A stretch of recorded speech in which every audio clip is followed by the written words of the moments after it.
Assalamu alaikum. ‘Yan uwa, sirrin haɗa soyayya tsakanin aljani da aljana, ko kuma tsakanin ruhani da ruhaniya, ko kuma tsakanin mutum da mutum.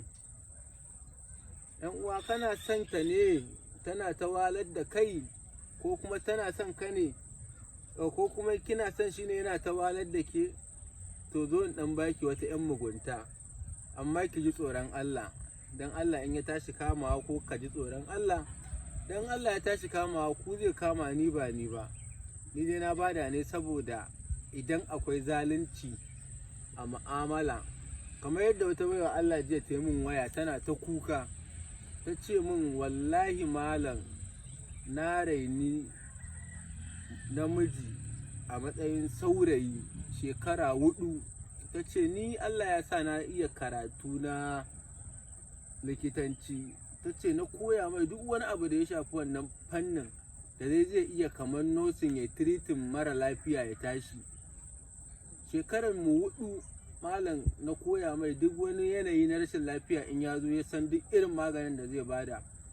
Amma kuma yau ya buɗe nashi chemist ɗin, ya tsaya da ƙafar shi.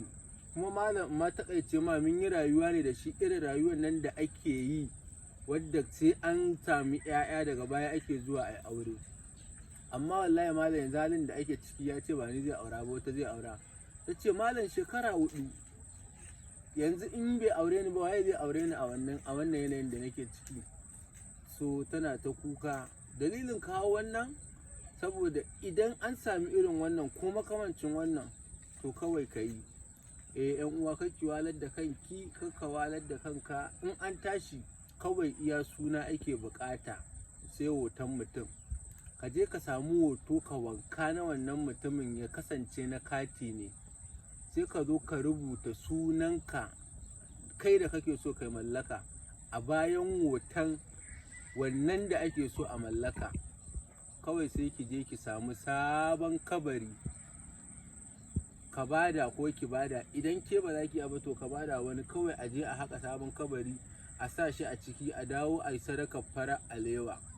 Wallahi duk wanda aka yi, in dai an je an binne wannan hoton da wannan sunan da ake so a mallaka a ciki, to na rantse da huwallahu allazi la ilaha illa huwa, a yi sadakar farar alewa ko ta naira 50 ce.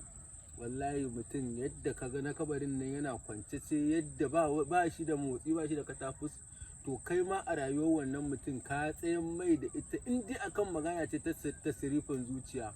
Wallahi sai yadda kikai, ko kuma sai yadda kai da wannan mutumi. Kuma magana aure ba fashi. ‘Yan uwa, a ji tsoron Allah, kar a yi cuta, ka a yi zalunci da wannan sirri. Mun ba ku ne saboda annabi, wanda ya ji daɗi to ya mana sharing. Wassalamu alaikum warahmatullahi wabarakatuh.